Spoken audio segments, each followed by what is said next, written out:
আসসালামু আলাইকুম, স্বাগত জানাচ্ছি আন্তর্জাতিক সংবাদের শুরুতে থাকছে সংবাদ শিরোনাম। হিজবুল্লাহর ওপর যেখানে প্রয়োজন সেখানেই হামলা চালাবে ইসরায়েল, বলেছেন বেনিয়ামিন নেতানিয়াহু। ইসরায়েলের হামলা যুদ্ধবিরতির চরম লঙ্ঘন, ইরান লেবানিজদের কখনো ছেড়ে যাবে না, বলেছেন ইরানের প্রেসিডেন্ট মাসুদ পেজেশকিয়ান। চুক্তি না হওয়া পর্যন্ত ইরান জুড়ে মার্কিন সেনা মোতায়েন থাকবে, বলেছেন ডোনাল্ড ট্রাম্প। ইসলামাবাদ সংলাপে মার্কিন প্রতিনিধি দলের নেতৃত্বে থাকবেন ভাইস প্রেসিডেন্ট জেডি ভান্স। ইরানে রক্তক্ষয়ী সংঘাত ঘিরে বিশ্বজুড়ে আতঙ্ক, ট্রাম্পের হুমকিতে যুদ্ধ কি আরও ভয়াবহ হতে যাচ্ছে? শুনছিলেন সংবাদ শিরোনাম, এবার জানিয়ে দিব বিস্তারিত। হিজবুল্লাহর ওপর যেখানে প্রয়োজন সেখানেই হামলা চালাবে ইসরায়েল, বলেছেন বেনিয়ামিন নেতানিয়াহু। মধ্যপ্রাচ্যে আবারও উত্তেজনা চরমে। লেবাননে ভয়াবহ হামলার পর নতুন করে হুমকি দিয়েছে ইসরায়েল। সম্প্রতি লেবাননে চালানো এক বিধ্বংসী হামলায় নিহত হয়েছেন অন্তত 4 শতাধিক মানুষ। আর এই ঘটনার পরপরই কঠোর বার্তা দিয়েছেন ইসরায়েলের প্রধানমন্ত্রী বেনিয়ামিন নেতানিয়াহু। তিনি স্পষ্ট করে বলেছেন, হিজবুল্লাহ যেখানে থাকবে প্রয়োজন হলে সেখানেই হামলা চালাবে ইসরায়েল। সামাজিক যোগাযোগ মাধ্যম এক্সে দেওয়া এক বার্তায় বেনিয়ামিন নেতানিয়াহু জানিয়েছেন, ইসরায়েল তাদের সামরিক অভিযান চালিয়ে যাচ্ছে শক্তি, নির্ভুলতা এবং দৃঢ় প্রতিজ্ঞা নিয়ে। তার ভাষায়, যারা ইসরায়েলের বেসামরিক নাগরিকদের বিরুদ্ধে কাজ করবে তাদের কোনোভাবেই ছাড় দেয়া হবে না। এই ঘোষণার মাধ্যমে স্পষ্ট, সংঘাত থামার কোনো লক্ষণ এখনও দেখা যাচ্ছে না, বরং পরিস্থিতি দিনকে দিন আরও ভয়াবহ হচ্ছে। ইসরায়েল জানিয়েছে, তাদের উত্তরাঞ্চলের নিরাপত্তা পুরোপুরি নিশ্চিত না হওয়া পর্যন্ত এই হামলা চলমান থাকবে। বিশ্লেষকরা বলছেন, এই অবস্থায় যে কোনো সময় বড় আকারের যুদ্ধ ছড়িয়ে পড়তে পারে পুরো অঞ্চলে।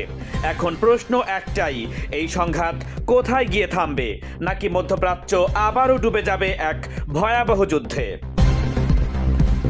ইসরায়েলের হামলা যুদ্ধবিরতির চরম লঙ্ঘন, ইরান লেবানিজদের কখনো ছেড়ে যাবে না, বলেছেন ইরানের প্রেসিডেন্ট মাসুদ পেজেশকিয়ান।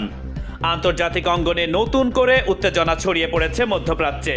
যুক্তরাষ্ট্রের সঙ্গে যুদ্ধবিরতির পরেও লেবাননে ভয়াবহ হামলা চালিয়েছে দখলদার ইসরায়েল। এতে প্রাণ হারিয়েছেন 400-র বেশি মানুষ এবং আহত হয়েছেন অন্তত 10,000। এই পরিস্থিতিকে সরাসরি যুদ্ধবিরতির চরম লঙ্ঘন হিসেবে অভিহিত করেছেন ইরানের president Masoud Pezeshkian.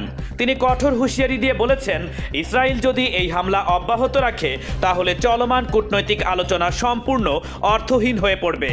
Masoud Pezeshkian আরও বলেছেন, ইরান কখনোই লেবাননের জনগণকে একা ফেলে দেবে না। তার ভাষায়, আমাদের আঙ্গুল এখনও ট্রিগারেই রয়েছে, যা আন্তর্জাতিক মহলে নতুন করে উদ্বেগ তৈরি করেছে। অন্যদিকে ইরানের স্পিকার মোহাম্মদ বাঘের ঘালিবাফ কঠোর প্রতিক্রিয়া জানিয়েছেন। তিনি বলেছেন, যুক্তরাষ্ট্রের সঙ্গে হওয়া সাম্প্রতিক যুদ্ধবিরতিতে লেবানন একটি গুরুত্বপূর্ণ অংশ ছিল, তাই এই চুক্তি লঙ্ঘন করলে দখলদার ইসরায়েলকে কঠোর পরিণতি ভোগ করতে হবে। বিশ্লেষকরা বলছেন, এই বক্তব্য এবং পাল্টা হুমকি মধ্যপ্রাচ্যের পরিস্থিতিকে আরও জটিল এবং অনিশ্চিত করে তুলেছে।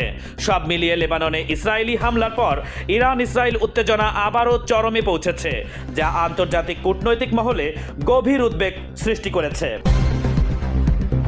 চুক্তি না হওয়া পর্যন্ত ইরান জুড়ে মার্কিন সেনা মোতায়েন থাকবে, বলেছেন ডোনাল্ড ট্রাম্প।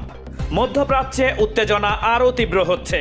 যুক্তরাষ্ট্র এবং ইরানের মধ্যে সম্ভাব্য শান্তি আলোচনার আগেই নতুন করে কঠোর বার্তা দিয়েছেন মার্কিন প্রেসিডেন্ট ডোনাল্ড ট্রাম্প।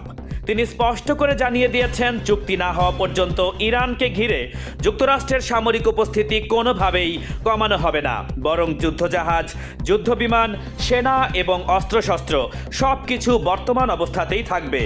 ট্রাম্প সতর্ক করে বলেছেন, যদি ইরান আলোচনায় সমঝোতায় পৌঁছতে ব্যর্থ হয় তাহলে আবারও শুরু হতে পারে ভয়াবহ সামরিক অভিযান, যা হবে অভূতপূর্ব শক্তিশালী এবং ভীষণই তীব্র। এদিকে উত্তেজনার মাঝেই কূটনৈতিক উদ্যোগ হিসেবে আগামী 10 এপ্রিল ইসলামাবাদে বসতে যাচ্ছে যুক্তরাষ্ট্র এবং ইরানের প্রতিনিধিদের সমন্বয়ে গুরুত্বপূর্ণ এক বৈঠক। এই সংলাপে মধ্যস্থতাকারীর ভূমিকায় রয়েছে পাকিস্তান।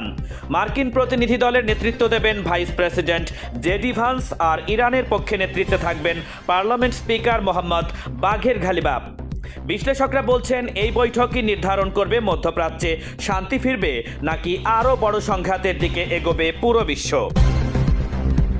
ইসলামাবাদ সংলাপে মার্কিন প্রতিনিধি দলের নেতৃত্বে থাকবেন ভাইস প্রেসিডেন্ট জেডি ভান্স। আন্তর্জাতিক অঙ্গনে উত্তেজনার মধ্যেই বড় এক কূটনৈতিক অগ্রগতি। ইরান, যুক্তরাষ্ট্র এবং ইসরায়েলের চলমান সংঘাত থামাতে পাকিস্তানের রাজধানী ইসলামাবাদে শুরু হতে যাচ্ছে এক গুরুত্বপূর্ণ সংলাপ। এই সংলাপে মার্কিন প্রতিনিধি দলের নেতৃত্বে থাকবেন যুক্তরাষ্ট্রের vice president JD Vance. White হাউসের পক্ষ থেকে জানানো হয়েছে তিনি শুরু থেকে এই সংঘাত সংশ্লিষ্ট কূটনৈতিক তৎপরতায় গুরুত্বপূর্ণ ভূমিকা পালন করে আসছেন। ডোনাল্ড ট্রাম্পের ঘনিষ্ঠ সহচর হিসেবে তাকে উল্লেখ করা হয়েছে। মার্কিন প্রতিনিধি দলে আরও থাকবেন ট্রাম্পের বিশেষ দূত স্টিভ উইটকফ এবং তার জামাতা জ্যারেড কুশনার, যা এই আলোচনার গুরুত্বকে আরও বাড়িয়ে দিয়েছে।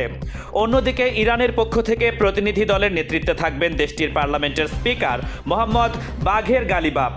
জানা গেছে গত ফেব্রুয়ারির শেষ দিকে ইরান এবং যুক্তরাষ্ট্র ইসরায়েলের মধ্যে সংঘাত শুরু হওয়ার পর মধ্যস্থতার দায়িত্ব নিয়েছিল পাকিস্তান। এরপর যুক্তরাষ্ট্র একটি 15 দফা প্রস্তাব পাঠালেও তা প্রত্যাখ্যান করেছিল ইরান।